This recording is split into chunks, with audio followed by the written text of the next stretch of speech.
All right, everyone, we're going to go through the seller's property disclosure statement um, as an exhibit. If you are the buyer, your buyer agent, hopefully that's me, will fill out this portion here.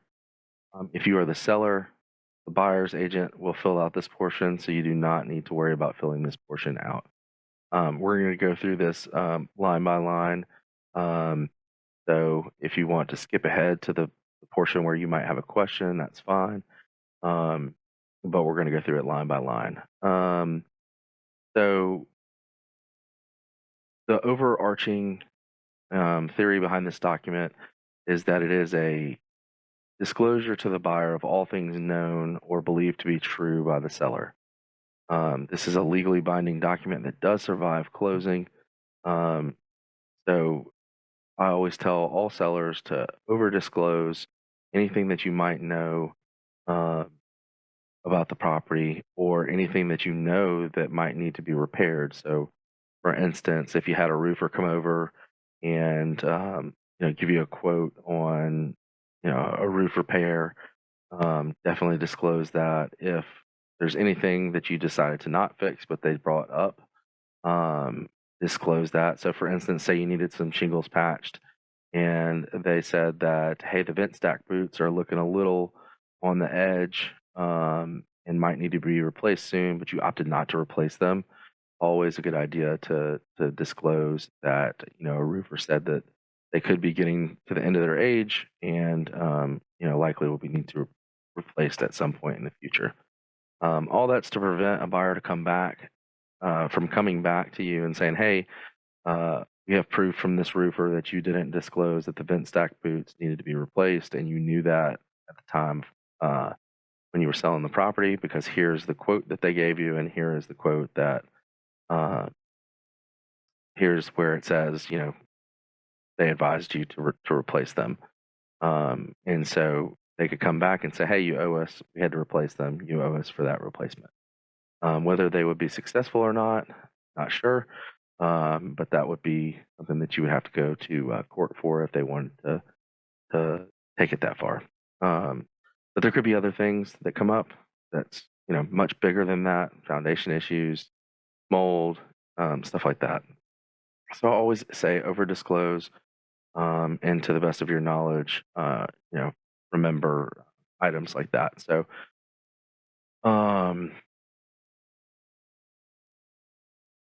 yeah, so all right, so let's go line by line here. So all right, so this first section here is just giving sellers instructions on how to fill this out. So a seller agrees to answer all the questions in reference to the property and the improvements they are on, answer all questions fully, accurately, and to the actual knowledge and belief of all sellers, provide additional explanations to all yes answers in the corresponding explanation section below each group of questions. Below each group of questions. Sorry, I missed that comma there. Including providing to the buyer any additional documentation in seller's possession, unless the yes answer is self-evident. An example of that would be, do you have a termite bond? Yes. You wouldn't need an additional explanation because in the next boxes below, it gives you a space to put, hey, who's the company and how much does it cost to transfer, etc. So number 4, promptly revise the statement if there are any material changes in the answers to any of the questions prior to closing, and provide a copy of the same to the buyer and any broker involved in the transaction. So we have to, if we're going to change anything in the seller's property disclosure statement, we have to provide that to the sellers, and we would have to do an amendment to add that into the contract. So B, sorry about that. How is this statement should be used by the buyer? We are a buyer beware state, caveat emptor, in Georgia, which means that the buyer should conduct a thorough inspection of the property. If the seller has not occupied the property recently, seller's knowledge of the property condition may be limited.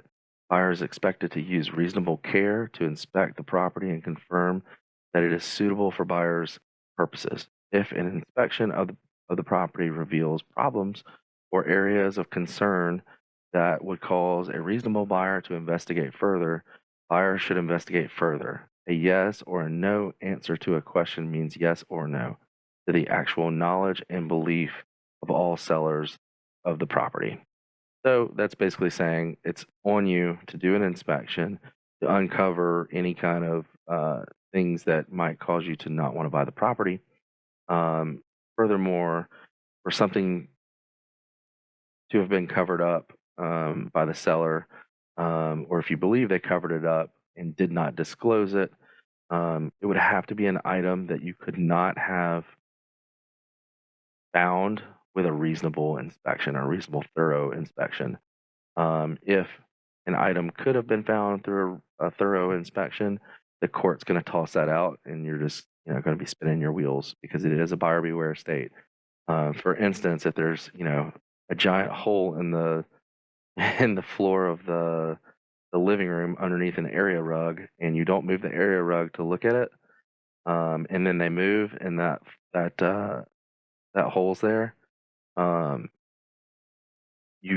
there's nothing you can do about it. An inspection, if you would have moved the rug, it's reasonable to assume that you would move the rug during the inspection. So the court would not entertain something like that. However, and I've had this come up before, if there is a repair, like for the roof needs to be repaired, that you had several leaks, and you called out a roofer and got quotes to do it, but you just never did make the repair. And then the buyer moves in, and the roof starts leaking. Well, it's reasonable to believe that if it wasn't raining that day, and it had been a while since it rained, it might not be possible to find that damage. And then say the buyer hires a roofer to come out and give a quote, and lo and behold, somehow the roofer is the same roofer that you got the quote on prior. Then the buyer has proof that you had a quote, you knew that it was leaking, you didn't disclose that it was leaking. It was unreasonable for the buyer to have known that it would have been leaking because it hadn't rained in a super long time. In that instance, the buyer has a real case and could definitely come after you for the repairs that need to be made. So that's just a couple of examples of how that all could play out. Okay, so here we go. We're going to go into these first few boxes here. Seller's disclosure. These are just general items. What year was the main residential dwelling constructed? That's pretty evident. Is it vacant? How long has it been vacant? Is a property leased, or is any portion of it leased? That includes, I don't know if you have a bunch of acreage and you've leased, for $10 a year for forever to, Uncle Jim, to be able to hunt on the back 20 acres, that needs to be disclosed. Has the property been designated as historic or in a historic district where permissions must be received to make modifications and additions? That's something you'll definitely already know. If your house isn't old, then it doesn't apply. And then if you answered yes to this bottom one, then that would be something, or these bottom two, that would be something where you could do an additional explanation right here. There is an additional explanation box or page at the end, so if you can't write the whole explanation in here, we could just do continued on page, I believe it's page 7. So next one, covenants, fees, and assessments. Is the property subject to a recorded declaration of covenants, conditions, and restrictions, DCNRs, or similar restrictions? Basically, do you have an HOA that is required? And if yes, is the property a part of a condominium or community in which there is a community association? And if yes, then we would need to provide a community association disclosure. No need for additional explanations, although here in the additional explanations, you could put optional HOAs. So for instance, my neighborhood has two optional HOAs or associations. One is just a neighborhood association that's $50 a year, and then there's the swim and tennis in my neighborhood that is optional, and it is $1,500 a year. So could be something that would be helpful for the buyers to know. All right, so we got lead-based paint here. Was any part of the residential dwelling on the property or any painted component, fixture, or material used therein constructed or manufactured before 1978? If yes, then the lead-based paint exhibit GAR Form 316 must be executed by the parties, and the lead-based paint pamphlet GAR CV04 must be provided to the buyer. So if your house was built before 1978, 99% of the time it's going to be new. Notice the point that says any painted component, fixture, or materials used therein construction or manufacture prior to 1978. So what that's saying is that hey, do you have a house that was built in 1980, but you really love historical architecture, so you brought in columns from an old 1800s farmhouse and beams from an Amish barn from 1750 or something crazy like that. That's what that's saying. You have windows that you brought in from somewhere else, like a stained glass window that could have lead-based paint. So there could be components, even though the house was built before 78, there could be components in your house that does have lead-based paint, and that's what that's asking for us to disclose. All right, so moving on to the next page, number 4, structural items, additions, and alterations. Has there been any settling, movement, cracking, or breakage of the foundation or structural supports of the improvements? This is one of those that you can over disclose. If you notice, even if when you bought the house, there was, a crack that was in the inspection, and even if it hasn't moved, if it's just a surface crack, I would definitely say you could put no here, but then you can write an explanation of what you think there. If you've had settlement and you've had somebody come look at a structural engineer, and maybe they say that you don't need to do anything to it, but the fact is you still know that it has moved, and so you would definitely want to say yes to that question, even if it doesn't need to be repaired and it's fine the way it is. So have any structural reinforcements or supports been added? Have you added any beams? Have you had to put any support posts in? Have you jacked up any portions of that house and put support posts in? That's what that's asking. Have any additions, structural changes, or any major alterations to the original improvements of the property, including without limitation, pools, carports, or storage building? So I feel like that's pretty self-evident. Have you done any kind of big structural changes to the house or added any kind of buildings to the property? Has any work been done where a required building permit was not obtained? Um, a lot of people finish basements, replace electrical panels without pulling permits. And so that would be a place for you to say, hey, yeah, I finished the basement, didn't pull any permits. That's something that we need to disclose, and if the buyer has a problem with it, then they can choose not to make an offer. Are there any violations of building codes, housing codes, or zoning regulations not otherwise grandfathered? So if you didn't pull a permit, obviously if you pull permits, you wouldn't be in violation of any building codes because the permit would require you to be up to today's standards.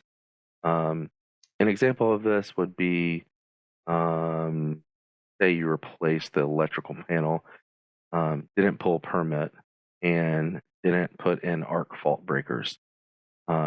If you were to have pulled the permit, you would have had to have put arc fault breakers in. But to save the money on the breakers, because the difference in prices per breaker, I believe, $3 or $4 for the old ones, and then for the new arc fault breakers, somewhere around, I believe they're $25, $30 each, if not more in some places. Forgive me if I'm wrong; it could be $75, but it's definitely a lot more than the $3 or $4. So that would be kind of an example of that. Have any notices alleging such violations been received? Has the city or the county or anyone sent you any kind of fine or notification? Hey, we know you've you've done this work and you didn't pull permit, and you're not uh, you're in violation of our housing codes or building codes, etc. Is there any portion of the main dwelling a mobile, modular, or manufactured home? I feel like that's pretty self-explanatory. Was any dwelling or portion thereof, excluding mobile, modular, or manufactured dwelling, moved to the site from another location? So an example would be a historic home that somebody, they were going to demolish it, and somebody picked it up and moved it to, they had 20 acres out in the country somewhere and wanted a house like that. I know in Buckhead they had all those old mansions on Peachtree, and not even that long ago they had one where they would give you the house for free as long as you paid to move it. So that would be an example of where to disclose that if your house is from a different location, or if you added on to your house and it was a portion of a house from somewhere else. That would be where that would go. And you would hit yes and then explain, obviously. All right, so next, number 5, systems and components. Has any part of the HVAC system been replaced during the seller's ownership? Yes or no, pretty self-explanatory. And then date of the last HVAC system service. One thing to note on this is that if you have more than one air conditioner, make sure to write that down here. If you answered yes and you put upstairs unit replaced whenever it was, January 2020, downstairs unit was replaced in 2007 or original or whatever it might be. And then B, it's just, have you had it serviced recently? So is any heated or cooled portion of the main dwelling not served by central heating and cooling system? So an example of that would be like a sun porch that you had that you had like a window unit in or something, or a mini split. That wouldn't be central heating cooling.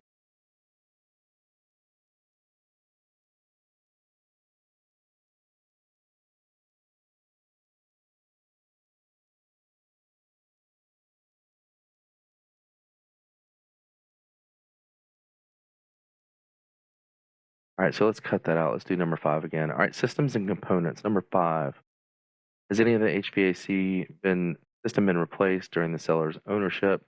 You would just, if you've replaced it, hit yes, and then down here you would tell when that system was replaced.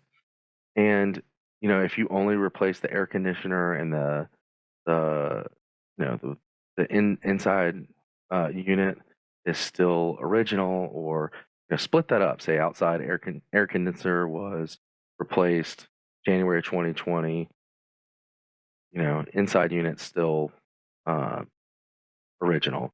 If you have more than one unit, let's disclose it. Let's say, hey,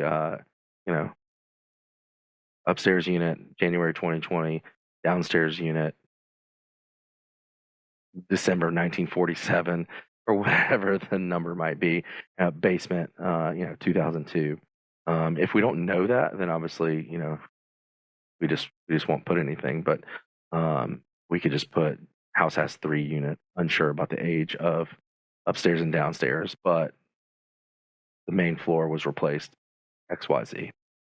So B is just when was the last time you replaced the HVAC or had it serviced? If you're listing with me, typically that's going to be right before we put it on the market. Is any heated and cooled portion of the main dwelling not served by the heating and cooling systems? This one's kind of tricky. This would be like a sunroom, and that is open to the main room.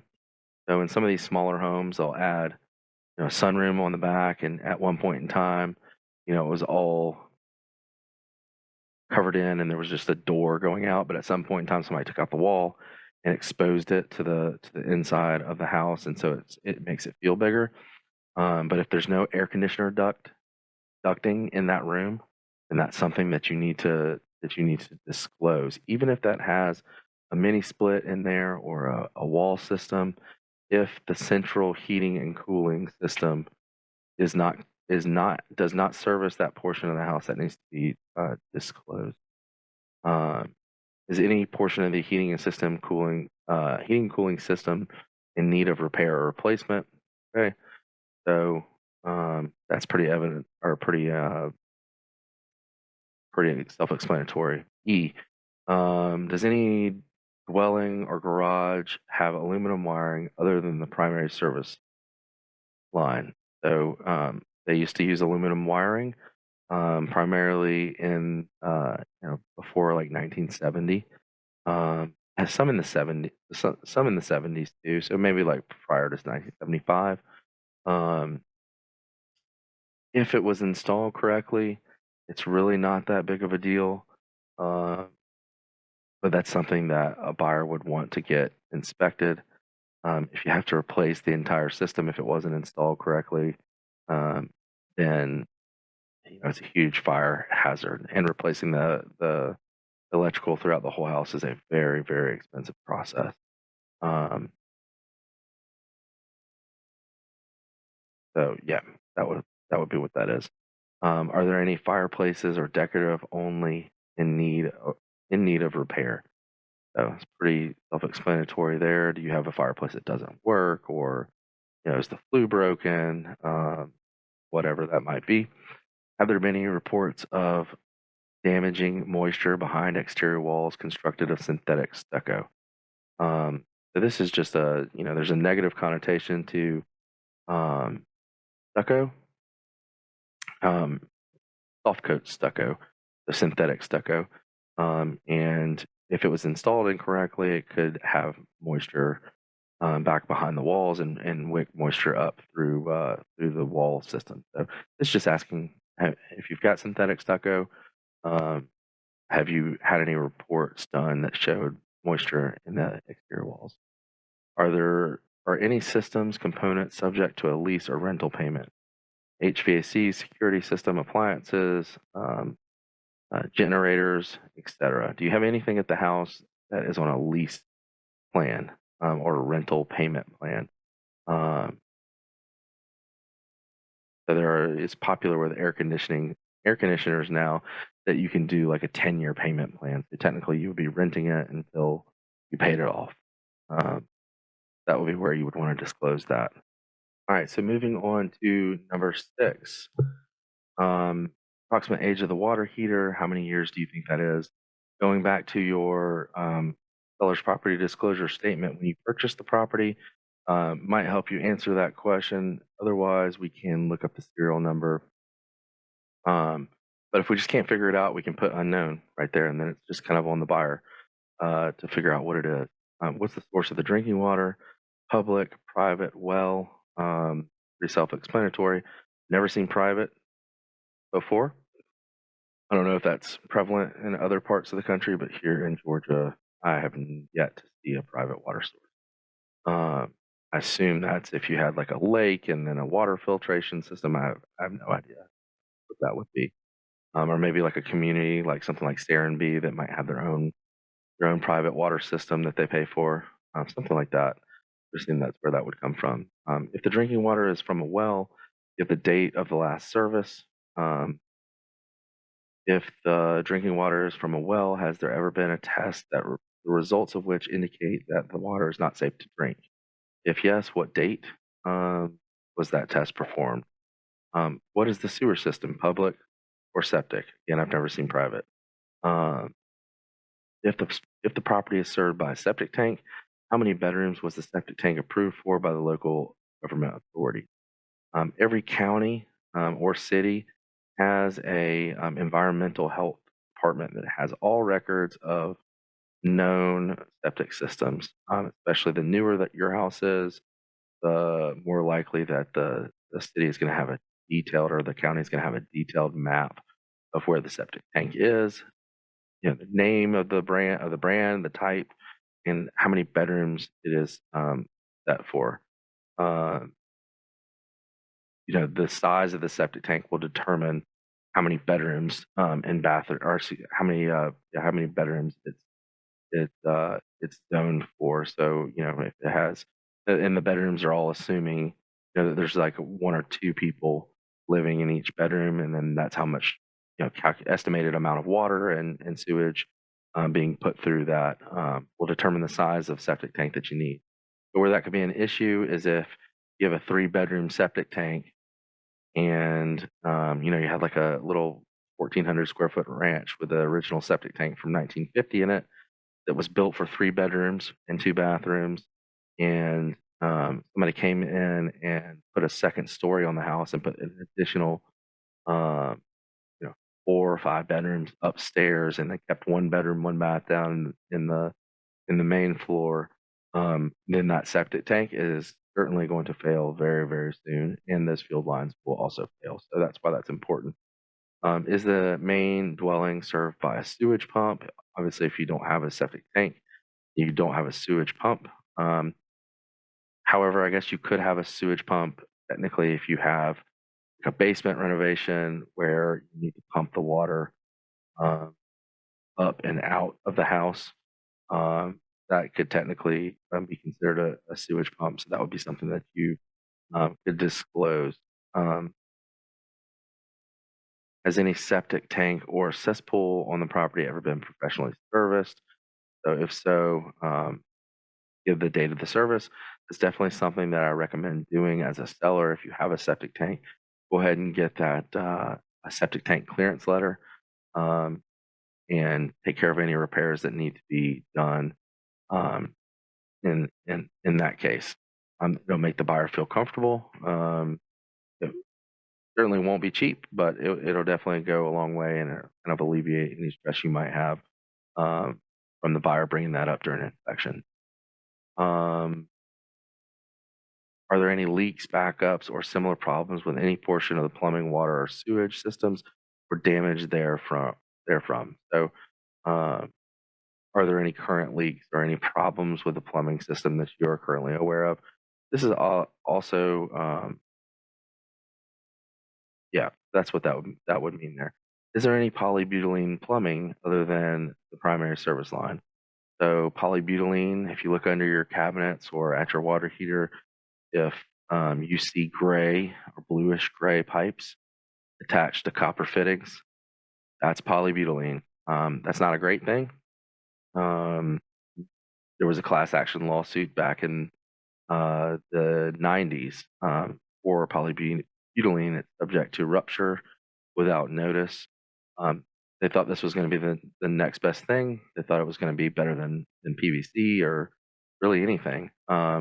But what they didn't count on is that over time, the polybutylene reacts to the chlorine in the water and it deteriorates it from within. So you can't even tell that it's about to fail. And then when it fails, it's catastrophic, especially if you're out of town or at work.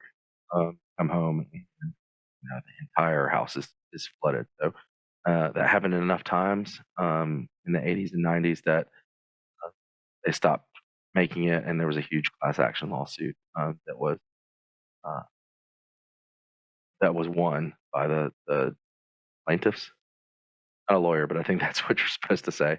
So has there ever been any damage from a frozen water line, spigot, or fixture? Self-explanatory. Anything that you say yes to that would need to be explained down here. And roof gutters and downspouts. Approximate age of the roof. We know how old it is. Again, if you're unsure, you can go back and check uh, your disclosure statement when you purchase the property.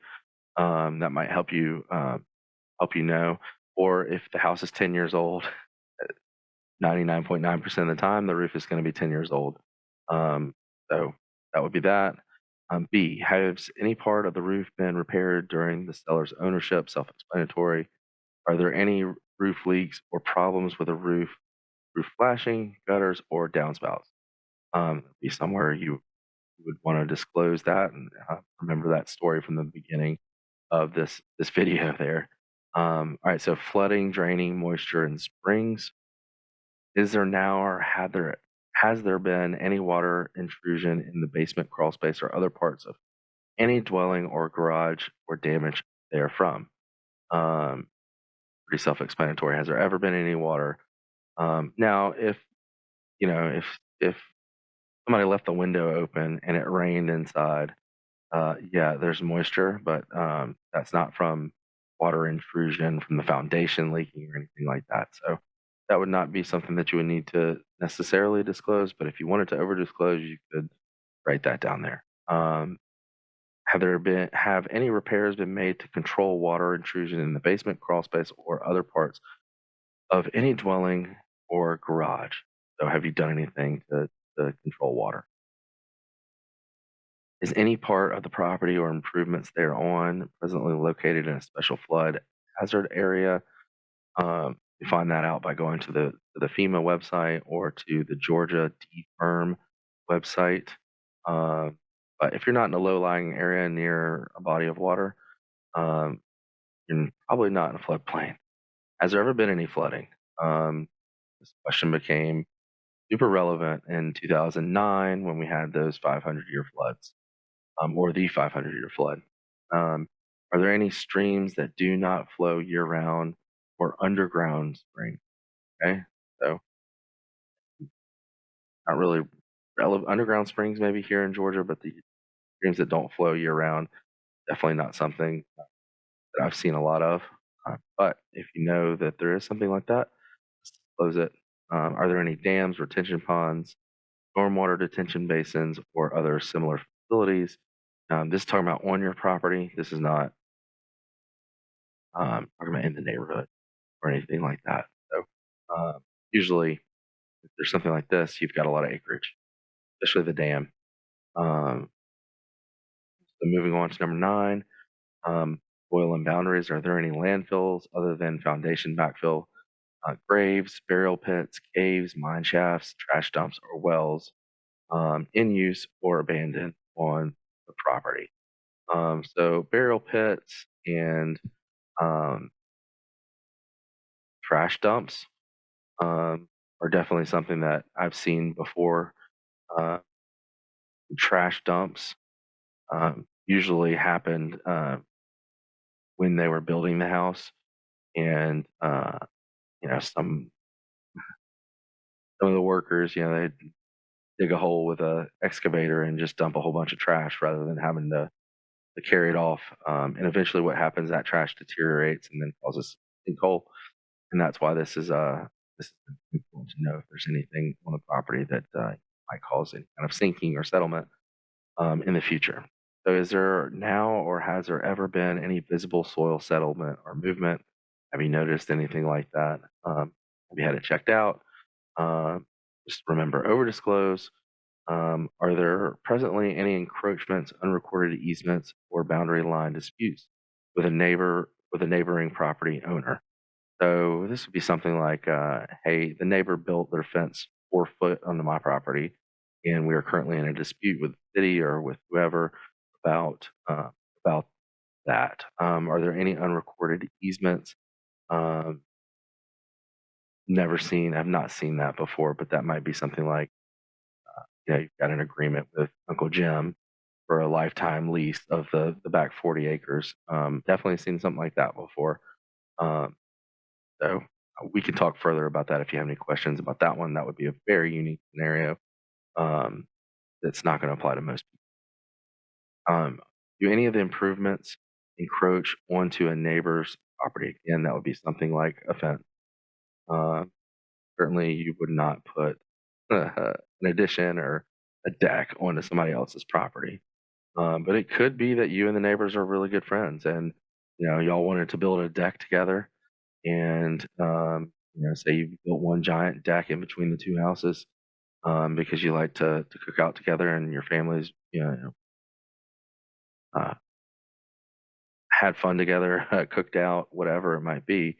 Then yes, part of your improvements would encroach on the neighboring property, and that's something important for the buyer to know up front. And hey, this is kind of a shared thing.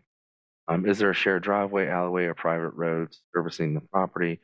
So shared driveway, you'll know if you have one of those, and you'll know if you have an alleyway or private road. That's just disclosing, hey, you might not own 100% of something that appears that you do. like an alleyway or a private road that goes behind the house that services, that you have to drive down to get into your driveway. There's a neighborhood in West Midtown called DuPont Commons that has a lot of that. And so you don't technically own that portion. That's just to disclose to the buyer, hey, that road in the back we don't own.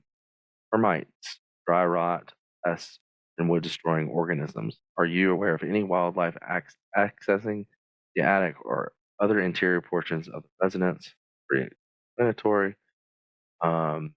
Is there any damage or hazardous condition resulting from such wildlife intrusion from insects such as termites, bees, ants, or by fungi or dry rot? Uh, Pretty self-evident. Um, just to expand upon that a little bit, it just basically means that, hey, do you have anything that you know that's wrong? You have termite damage. Do you have carpenter bees? Do you have a wasp nest in your entire attic that you know about? Or, are there bats in the attic? Um, is there a bunch of mold in the attic because you had a roof leak that you haven't fixed? Things like that. Is there presently a bond, warranty, or service contract for termites or other wood destroying organisms by a licensed pest control company? And if so, what's the cost of transfer? And what is the annual cost to renew? If yes, give us the name of the company and what type of bond you have, the expiration date, and the renewal date. To me, if you have a single family residence, it makes sense to go ahead and get a termite bond or at least a wood destroying organism clearance letter. Those are good for 30 days. So uh, a termite bond is going to cost anywhere between $300 to $600, and it's again just peace of mind for the seller, and then or for the buyer, and then also for you, um, disclosing that you have a bond is going to give you the peace of mind that on an inspection you're not going to have anything to worry about, and if there is anything that's brought up during inspection, that you have that bond to fix the property. Another thing to think about too is, do you want to retreatment and repair, or do you want to retreat? To me, I think it always makes sense to go with a treatment and repair, because if there's any kind of big damage, um, then they will come in and fix that. All right, so moving on. All right, so number 11, environmental health and safety concerns. Are there any underground tanks or toxic or hazardous substances such as asbestos? Underground tanks would be like a propane tank. Your house doesn't or was not serviced by natural gas. A lot of people will have a propane tank buried instead of it being on top of the ground, and then have it refilled periodically. Uh, that would be that. Asbestos, super common. In the 60s and earlier, the most common thing I see with asbestos is asbestos tape wrapped around ductwork. In my house in Dunwoody, I have asbestos tape that is wrapped around all of the joints in the ductwork. We just covered that with aluminum HVAC or duct tape, and that seals that asbestos tape in. But that's still something that I would disclose if I wanted to sell my house. So if you're aware of anything like that, any hazardous, any asbestos, anything like that that might be in the house. Has meth ever been produced on the property? I think you'd know that. Has there ever been any adverse test results for radon, lead, mold, or any other potentially toxic or environmentally hazardous substance? A lot of times I will pay for a radon test for my sellers, so we'll know about that if you haven't had a test on the property. And then lead test, mold test, that's all self-explanatory. But again, over disclose if you know something about the house. Litigation and insurance, is there now or has there been any litigation therein in alleging negligent construction or defective building products. So if you had to sue a contractor for, tearing out a wall that shouldn't have been torn out, and then you had to make a bunch of repairs because of that. An example of something like that. Has there been any award or payment of money in lieu of repairs for defective building products or poor construction? Self-explanatory. Has any release been signed regarding defective products or poor construction that would limit a future owner from making claims? Like for instance, we were talking about that polybutylene. You own the home and you were one of the class action plaintiffs, and you were paid uh, on that. You would have had to have signed a release, basically. Now all that money is dried up, but if there was something similar to that, would there be anything uh, preventing the future buyer from filing a claim against anything in the house? Basically, have you used all the insurance up on it? Um, During the seller's ownership, have there been any insurance claims for more than 10% of the value of the property? So that would be, I don't know, uh, did a tornado come through and hit the house pretty hard? Maybe a couple trees fell on it, and you had to, redo the house or redo a significant portion of the house. Um, Things like that. A roof would not be 10% of the value. Um, Something significant. Is the property subject to a threatened or pending condemnation? Otherwise, the house is in such bad repairs, the county or the city going to condemn it. Uh, how many insurance claims have been filed during the seller's home ownership or ownership? This would be where you would list something like a roof, or if there was a plumbing leak or something like that. So if you had any, put the number that you've done and then explain what they were here. Are there any other hidden defects that have not been otherwise disclosed? This would be a portion where you would put something that you might know that is incorrect or wrong. Like it's something as small as, hey, the center burner in the stove doesn't work, or anything more severe than that. If there's anything that wasn't listed in here that you know is wrong with the house, um, over disclosed. Um, The number 14, agricultural disclosure, is a property within, partially within, or adjacent to any property owned or identified on an approved county land use plan or as agricultural or forestry use. So, yeah, basically, you'll know that if you have a property uh, uh, that has that. Is the property receiving preferential tax treatment as an agricultural property? So obviously, you get tax benefits or tax breaks if you're technically on farmland and you're growing a crop that the government will subsidize, then might get some tax benefits there. So, and then this is just kind of a disclosure about some of the farm stuff if you want to get into that. Not very prevalent where I do most of my business, so this will be something that I won't go through, but if you read more about that, you can. All right, so the next page, page 5. This is where if you have one of those additional explanation boxes that filled up and don't have any more space, you would continue to write on this page. And if you do have that, you would just want to write, continued from box number 5, or from continued from page 4, box 7, or whatever it might be here, and then write out whatever you need to write out.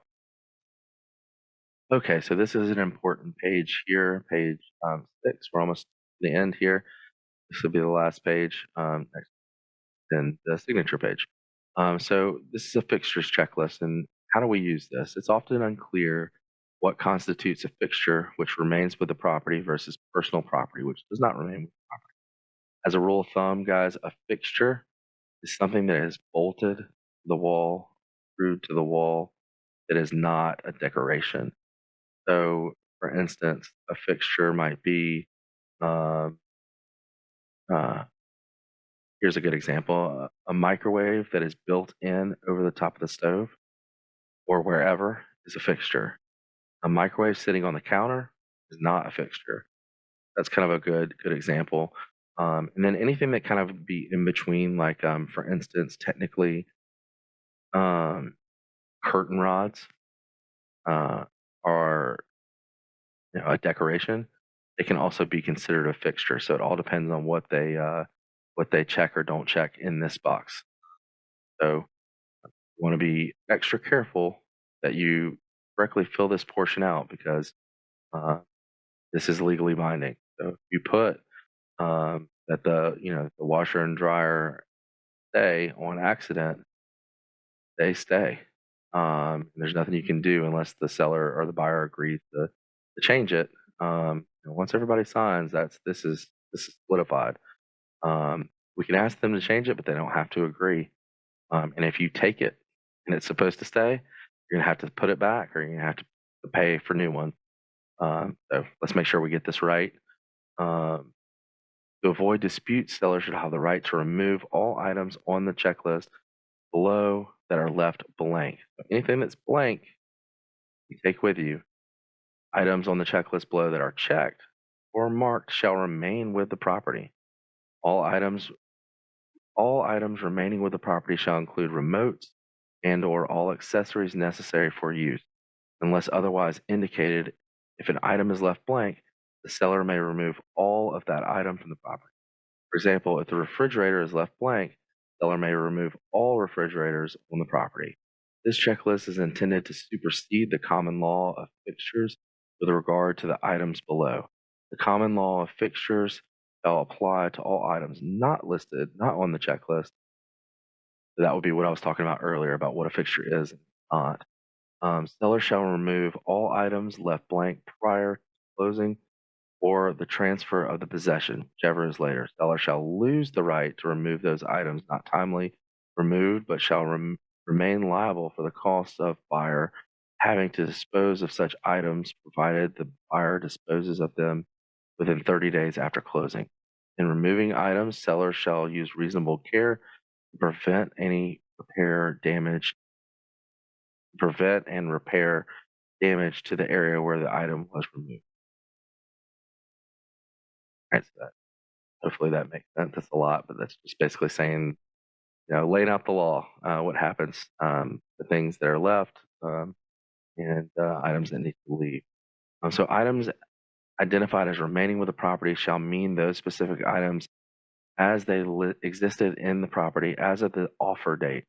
So, for instance, if you put that the refrigerator stays, you cannot change the refrigerator out to something super old and say, well, there's a refrigerator there. Can't say that. I can't do that. You have to leave the refrigerator that was installed the day the offer was made, unless otherwise noted in some sort of amendment or special stipulation. No such item shall be removed from the property unless it was broken or destroyed. In the event such item is removed, it shall be replaced with a substantially identical item if reasonably available. If not reasonably available, it shall be replaced with a substantially similar item of equal quality and value or better. Same or newer model of the item being replaced in the same color and size with the same functions or better shall be considered substantially identical. This section entitled Fixtures Checklist shall survive closing. Okay, so these are all the items that you want to go through. Remember, anything not checked is something that you can take with you. So again, on some of these items, like the dishwasher is a fixture. Okay, so it's automatically assumed that you're going to leave that. But if you do not check, then that just basically means you can replace it. So something like a family heirloom, something like that, like a chandelier or something, or right here, this chandelier, that might be something that you would leave unchecked, and then that way you can replace it with something that that you want to replace it with. But remember, it's got to be something equal or better. Um, So, and then here's that microwave oven example. Another thing, and we'll go through it down here, but there could be multiple refrigerators, and so if there are like multiple, maybe there's a dishwasher, maybe there's two dishwashers in the kitchen and one in the basement. Who knows? And you could do a clarification down here.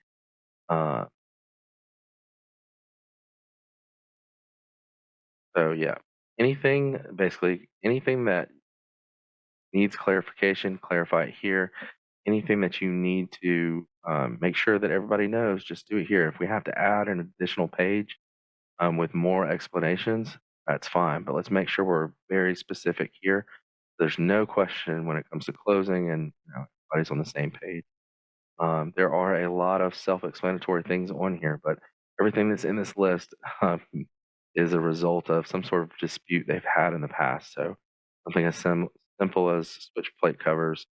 That sounds ridiculous, but if somebody had diamond encrusted switch plate covers that they wanted to take with them, so that would be kind of an example. Or a really expensive speaker wire. Maybe they had a studio down in the basement, something like that. So, or really expensive light bulbs. When LED bulbs first came out, they were so expensive, people were taking them, and so that might be crazy that it's listed now, but it has been an issue in the past.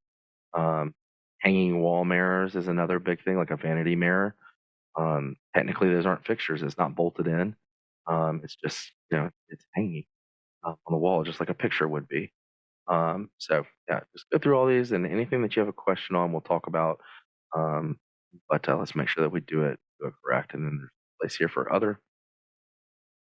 Um, so clarification regarding multiple items. Items identified above as remaining with the property where the seller is actually taking one or more of such items shall be identified below. For example, if a refrigerator is marked as staying with the property, but the seller is taking the extra refrigerator in the basement, the extra refrigerator and its location shall be described below.